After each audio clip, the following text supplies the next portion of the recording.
Yeah, so Rich, just wanted to talk to you about, the community's response to the shooting that happened on the 26th of June. Um, just how do you think the community been responding to that? The community was, I think it was a bit devastated really. They didn't communicate very well with each other because it shouldn't have really happened, because it was a lockdown a little bit. Okay, there was a little bit of partying, but we should know to turn things off. But, you know, a social worker was one of the people what actually, got thingy. So a lot of people have got different views on that. Well, like yourself, because most probably you said to me that there was a couple of members what you knew, or friends what they knew what were there. So what about you? What do you think? Well, the fact that in the daytime is actually a kids' event, that's what it was first, and a few people who was there had funded that event. At 9 o'clock when it's supposed to have finished, it kind of carried on. Yeah. You know what I mean? That's when they brought the big speakers out, everyone started dancing, partying. And these are the problem areas that we have down here because they're not really organised well. Do you know what I mean? Security is not proper culture security. It's people from around the way, which does work, but not really vetted and know what to look for or how to pad down people to make sure that in an enclosed space, everyone needs to be padded down. Even a security one would have worked just to check for any metals. You know what I mean? Because you got different age groups there where these things should be a factor. You know what I mean? Make sure health and safety is in check. So the fact when the event happened after 9, I think safeguarding issues there wasn't put in place. So anything could have happened. There could have been more people that got killed actually. And these are the issues here in the community, as I was saying to you. How have they responded like after the facts of it's happened? Have they been like helpful coming forward, do you think, helping out with the inquiries? What I know of is everyone's silent because we're, in our community, we go silent and, they're not going to, as we say, is grass people up.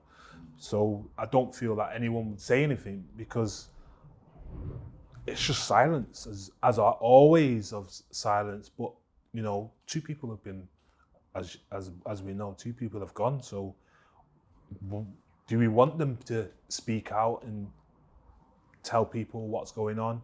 Because it could be a threat to their own lives as well. Do you know what I mean? And how do we support that? How would you support that? How would you go to somebody and say, you know what, you've seen what's going on, and how would you inform them to go tell police or anybody of authority to get that person done or captured?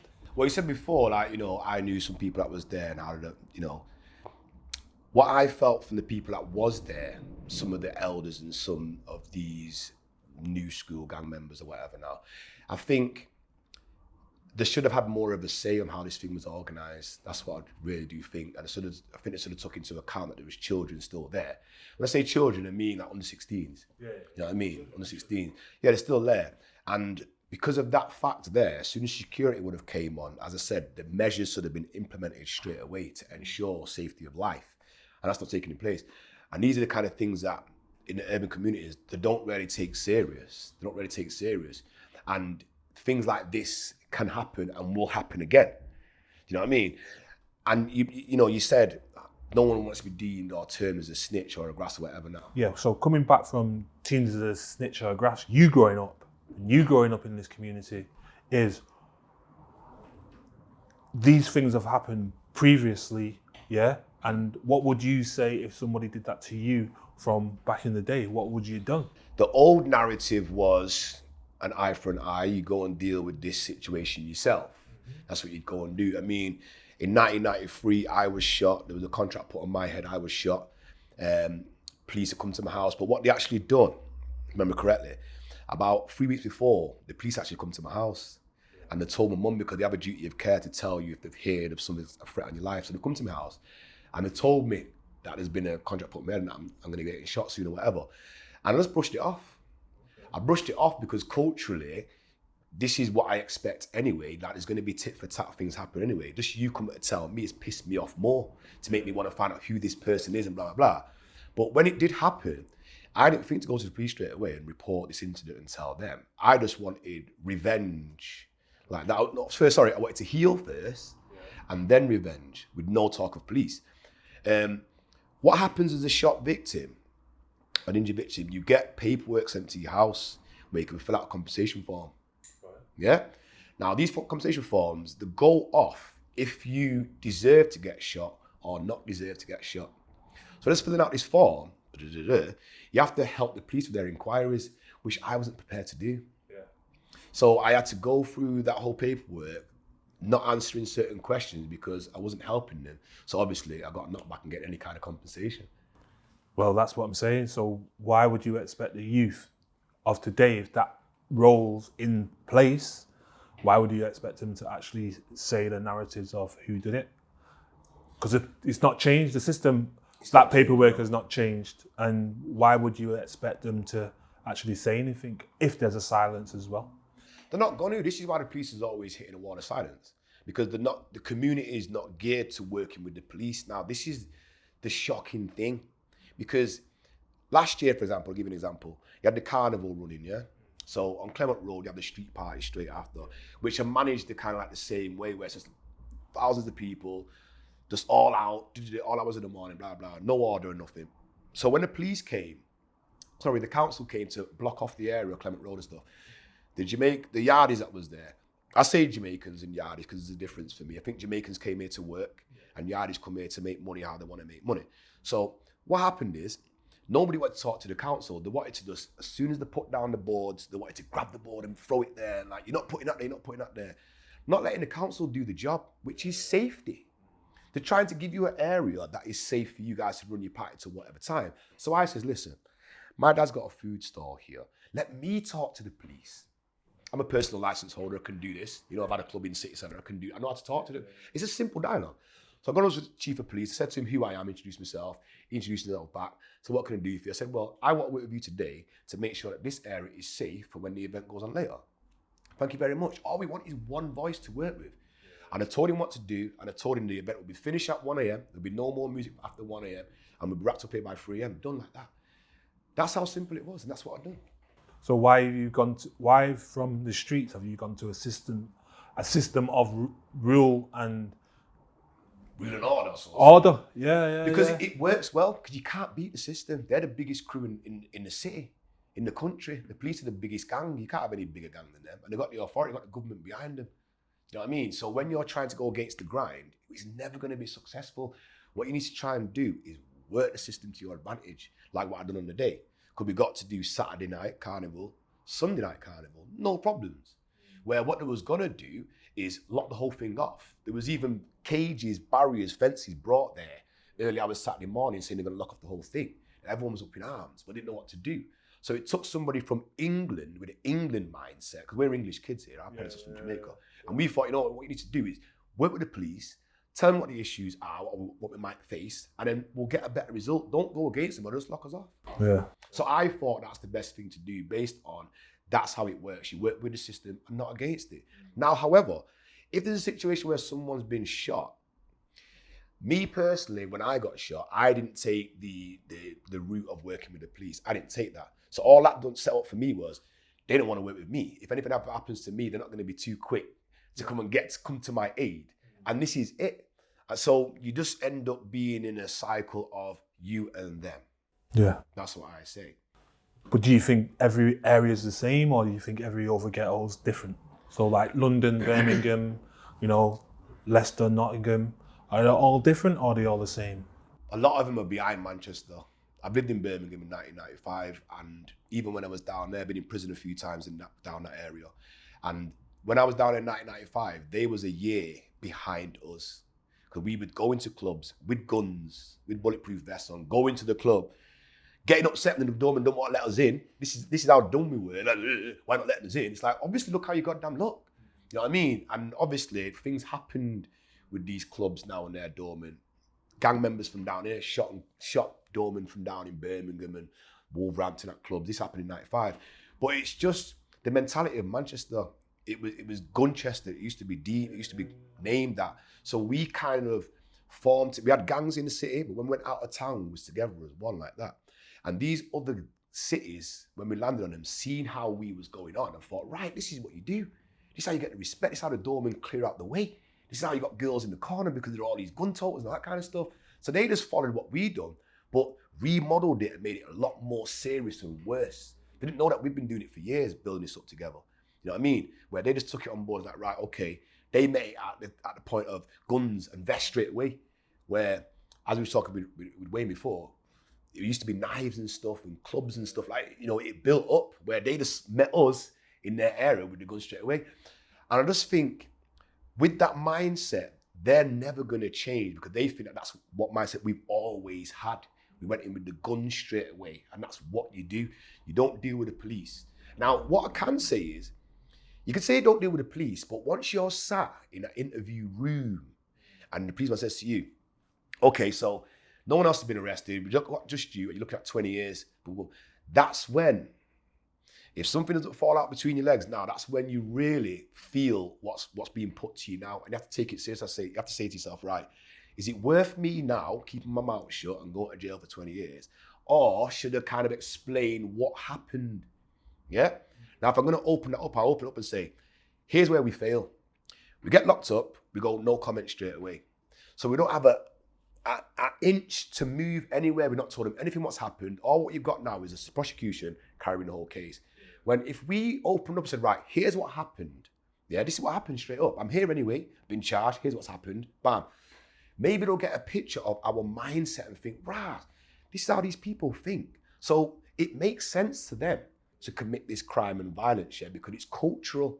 It makes sense to them, where us now as from the other side, from the corporate lifestyle, whatever, we see this as horrible. But to them, it makes sense. So we're not going to give them the big 20 and 30 years like that. We're going to try and go in the community and find out how can we break this cycle of a mindset that makes you feel it's comfortable for you to go and kill another man broad daylight because it's what you do, and then what, go and keep your mouth shut? Why wouldn't you want to fight your defense? Why do you want to be quiet? And I think in that respect there, if you feel like you was justified in what you're doing, you should open your mouth and say, what happened? I think more time still is with that is that everyone grew up together. So because of the closeness and growing up together is the falling out and stuff like that between each other is a small falling out. So it's not always in depth because you don't actually look beyond the community to solve it. This community should be able to solve it, but a lot of people have been, you know, dying depths. And you know, who solves it? Because there is nobody who solves anything. No one solves nothing. Do you know what I mean? So they've got people there, like the police there, to solve things, and majority of the cases never get solved because of this wall of silence. Talking about governing ourselves, like self-policing. No, we can't govern ourselves because we're not the authority to govern ourselves, are we? Okay. So let's say you asked me a question of how did we used to sort things out back in the 90s. If you had an issue with somebody, you could go to the leaders of the crews, of Dodderton or of Gooch, and say, right, listen, he's troubling me. Pay $1,000 and that person gets sorted out. That's how it used to get done. Or you'd have other well-respected members of the community who could speak on your behalf and sort stuff out. How's that changed now though? It's changed now where everybody wants to be that guy. Everybody wants to be the man right now. Everyone's social media. Everyone wants to be looking like this on the gram, like that. Nobody wants to back down. You know what I mean? So you can go to a guy now, and if you try to confront him about any issue in front of his boys, you're not gonna get nowhere. Separate him, speak to him alone, on his own, no bravado, no one to show, just you and him. How are you gonna get him on his own though? You talk to him. See, you're not gonna go there and threaten him like, yo, come here. You're not gonna do it on the phone. You're gonna land on the area, can have a chat. Now, the kids are still tuned into having a chat. Can I talk to you on your own? Yeah, fine, not a problem, because I'm non-threatening. So if you land there and you're open, and then when you discuss and you break it down, all you need from him is, I agree. Once you get I agree out of him on this one note, you're getting through. But the bigger issue is, you've got social media that's raising your children. Well, that's how you roll. That's your starter kit, that's your ball main starter kit there. And that's how they're doing it. So we're up against that. It's how do we kind of try to break that cycle without going into the home early? So what gives us the right for us to actually use them issues to get us to work with that younger community? Enough's enough. We're losing too many now. We're losing too many, and what's not been done before is members of the community or ex-gang leaders like myself getting involved and wanting to give back or contribute something to the community that they think's been lost. That's solidarity. You know what I mean? That's communication. That's showing these youngers that there used to be a respect level here, there used to be. And what you're doing now, it ain't for the first time. You're just doing a rerun of what we've all done. But you've got an advantage. You've got a social media platform where you can be in Manchester or sat on your toilet and dissing somebody in Birmingham who's on the road. That's how it is. So what's given us the right is enough is enough. We're losing too many of our own, and we want to bring about some change. That's what gives us the right. So as us, as being in our 40s and younger, it started a little bit with us, yeah? So the youngers are aware that it started with us. We've moved off the block, and now the youngers are raising on the block. Why does it feel like the so-called gangsters, what used to be on the block, can go now and tell the youth about don't do this, don't do that? I wouldn't say as much as don't do this, don't do that. It's try and get the message through to them that 20 years from now, 25 years from now, you could be the same person who I am right now, yeah? But at the moment, you can't see a way out of what you're in. All I need to do is make you identify that I be the same areas you. I've seen what you've seen. I've been in the same house with domestic violence just like you. I'm gonna switch it on to you, youngster. You tell me how it's different. Because everything that you say, what you've been through between 0 to 16, I'll say, yeah, twice, yeah, 3 times, boom. Because what you're gonna say, what, domestic violence, single parents, wearing hand-down clothes from other members of the family, yeah? Going to school with no breakfast, yeah? So you're bullying people in school. You don't know how to make friends because your mum never told you how to make friends. She always said to you, you got enough brothers and sisters, you don't stay together. So you kind of bully friends or bully people to be friends. And this is how you introduce yourself to people. That gives us a starting point. Then you can say to me, okay, so what you doing with your life now? Then I'll tell you what I'm doing in my life now and how I could turn it around. It's opportunity that wasn't there before that are there now because people are coming back into the community to help you. Nobody came back in the community when I was there. They was trying to get out and go on their own. And this is a commitment that we need to make in the community. You can't just be coming in, getting these community grants and just getting off. You got to come in and make some consistent change. Leave legacies to move forward. Yeah, legacies definitely. I mean, if the gang structure is like the Bloods and Crips in America now, there's generals and captains and all that kind of stuff. It works out, and there's bottom end soldiers. Now, everyone's trying to be that guy. So when you got no leaders, you got pure chiefs running around, you're gonna have pandemonium and mayhem. You know what I mean? So if you can't trust people now, I'll tell you this much now to end it on this. If you want to know what's happening with these youngsters today in these communities, all you have to do is go to their social media platforms, see what they are saying. Jealousy, envy, hate. They're dissing the people who are stood on the block with them, that they don't trust them people. Openly, it's on the social media, openly. So what we need to do as elders is read all that and say, right, okay, that's what the issues are. And then work from that, peel it back from there. This jealousy, this hate, where's it come from? Social media is telling people what they're supposed to have. It's supposed to have Rolex watches. Yeah, it's supposed to have diamonds, supposed to have this car, that clothes. If we can change that around where it's like, right, those things lose value as soon as you buy them. We can say, okay, instead of you earning that much, how about you earn this much, which might be less, but it's consistent. It's consistent. Become a business entrepreneur, and you'll still have the respect from the ghetto because the people will still see, wow, look at him, he's still doing well. But yeah, he's got a little coffee shop, got a little sandwich shop, got a little car lot, whatever. I'm trying to introduce things like car lots and trying to introduce things like coffee shops, like barbers, like hairdressers. So these youngsters can see their money going somewhere. They've got some big money out there, these kids. When they're talking about 30, 40 racks, that ain't no racks and ribs. That's a grand. 30 racks, yeah, is £30,000. They've got this for fun. Now, if I had 30 grand, you know if they had 30 grand now, business is set up. But they don't know what business to go into because we're not there who they can trust and say, oh, use a drug dealer before, or use a gang member. Yeah, here's what you should be investing in. And then getting them sat in front of some dragons, people who will believe in what they're saying, or they can help them, show them about investment, and we can build it from there. Just showing that they've got some opportunities there. Okay. Richard, thank you very much. It's been great talking to you. You've been in the barber's chair. Hopefully you'll come back and visit us again and bless us with your knowledge. Thank you very much. Out. Boom.